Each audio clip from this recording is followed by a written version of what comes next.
Hi, welcome to Jen's Daily Dish, where I bake things on camera for the very first time so you can bake along with me and learn from my mistakes. And trust you me, if I can do this, you can too. Today we're making the Flaky Puff Crust Pizza. This is King Arthur Baking's recipe of the year. And so we're going to put it together and see how it turns out for the ordinary baker like me and maybe you, I don't know. This recipe calls for laminating the dough. And what that means is, well, the word laminate comes from an original Latin word which means thin layers. And that's exactly what we're going to do. Sort of like a croissant. And if you've seen any of the baking shows, you'll know that is a process. Well, this process sort of only goes through it one or two times. So what we're going to do, we're going to make the dough, put some frozen butter on it, fold it like an envelope, let it rest, roll it out, do it one more time, and then that's it. And then we put on the cheese and the sauce, and this becomes a flaky crust pizza, laminated dough. So let's see how this turns out. I was inspired by this song, I Want Pizza. Well, I'm betting you do too. I mean, who doesn't want pizza? I mean, come on, really, who? First thing that you're gonna do is get your grater out. And you're gonna take your butter and you're gonna grate it. So you end up with something that looks like this. You're gonna put it on wax paper or parchment paper and fold it over.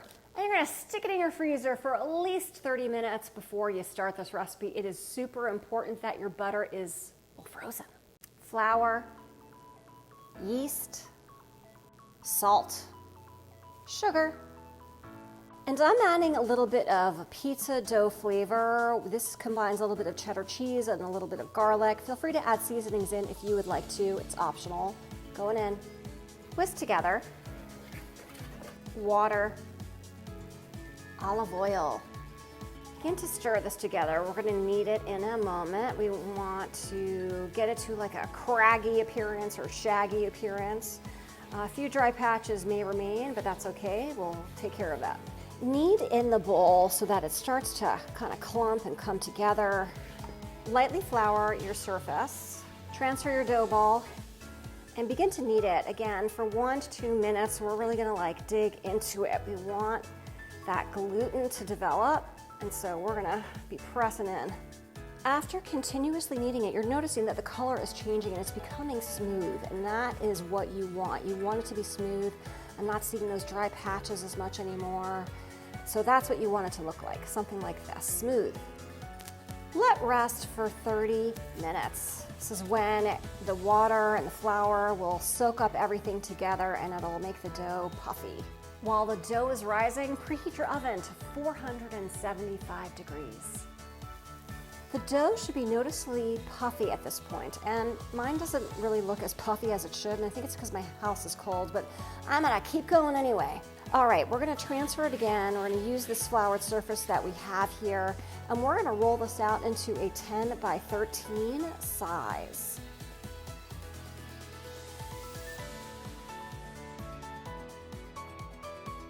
It's just for 10-inch circle.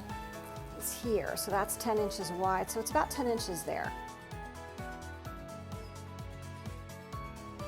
Sprinkle most of your frozen butter on top of your dough at this point. This is where the lamination begins. Break up any pieces. You're going to save a tablespoon of the butter though, so put that to the side. And that can go back in the freezer as needed. We're going to press the butter into the dough. Let's do a letter fold. So we are going to fold it in like this and fold it up on top. And we're going to roll this out so that it all sort of melts together. And this is what is going to form those layers. It should be about a 4-inch wide rectangle, which I think this is very close to that. Take your remaining butter and sprinkle that on top of this rectangle. Do the same thing. Let's press that in. Okay, we're going to fold it again. Top third down, goes up on top of it. And get any remaining pieces of butter if you can. It's okay. So now we're just going to like press it down a bit, get it all together. Take your dough and we're going to roll this out into a large rectangle. If the dough is fighting you to stretch, which mine is, and it keeps wanting to bounce back, you see that? We're gonna let it rest and think about what it's doing for the next 15 minutes. Taking it out of its timeout, let's see if it has decided to cooperate any better than it did before. So again, we are looking at this point to get it to a 13 by 18 rectangle so it fits on your cookie sheet or your crispy pan pizza pan. Once you've beaten your dough out to your 13 by 18, then you go ahead and transfer it over to your cookie sheet. And I'm gonna do it this way I do on the baking shows. Put it over here, here we go. Okay, so it's not quite there, but that's all right. We're gonna press it out best we possibly can into that shape. Cover again and let rest for 15 minutes so it can think about fully stretching to the size of the pan. All right, we have given the dough a timeout. I'm gonna lightly flour my hands here and we are gonna press it into that edge. It took some effort, but I got it pretty much to the edges. We're gonna let this rest again for another 10 to 15 minutes. It should become puffy on the edges. Time is up, and I can tell it got puffy. It's not necessarily as puffy around the edges, but that's okay. We're gonna go in. Take your pizza sauce, and we're gonna spread this around the pan. And believe it or not, the secret is less is more when it comes to sauce, because somehow it just becomes more watery in the oven with the heat and just kind of like gets everywhere if you put too much on. Parmesan. Grated mozzarella. Follow it with your cubed mozzarella. I will tell you, this recipe called for all of this cheese and it's gonna be very cheesy, very. It's not a bad thing. After you've put your cheese on, if you want to add pepperoni or any vegetables, now is the time to do it. Otherwise, this is going to go in the oven for 15 to 17 minutes. And this is when the science happens, because that butter between the layers of dough is going to heat up, steam, and then expand those layers of flour and or the dough. And that's how it's going to make a crispy crust. Well, we'll see.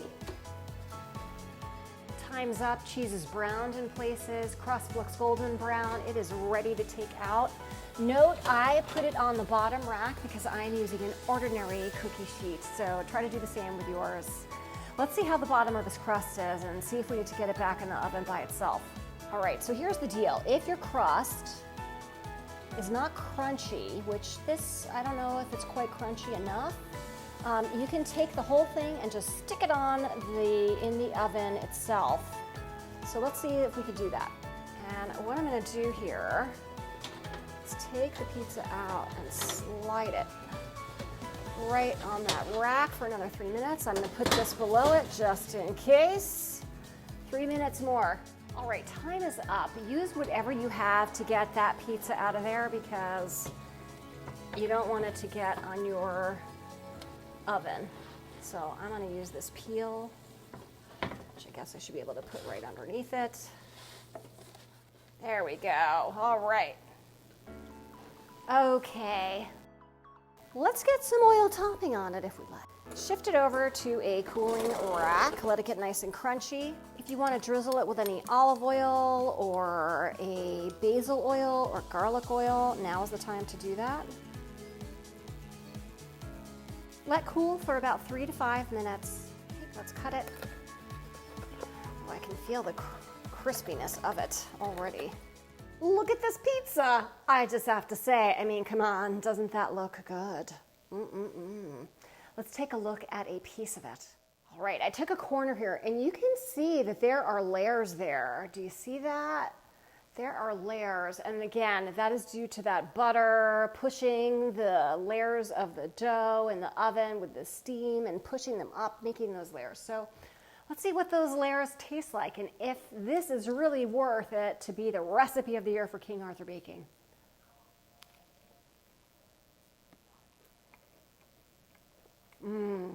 This is a great thinner pizza where the crust has a little more something in it. And maybe you wouldn't know it at the time, but it does make it crispier. And you can see, like, as I've taken that bite, It's also separated it a bit. This is a really, really great pizza. Highly recommend you making it, and I think I will be making it again. It's certainly for dinner in my house. If I can make this Flaky puff crust pizza for the very first time with you watching me every step of the way, you can too. Don't forget to like and subscribe, and check me out on Instagram and TikTok for a whole lot more. And if you've seen any products that I've used in this video, feel free to check out my Amazon storefront in my bio.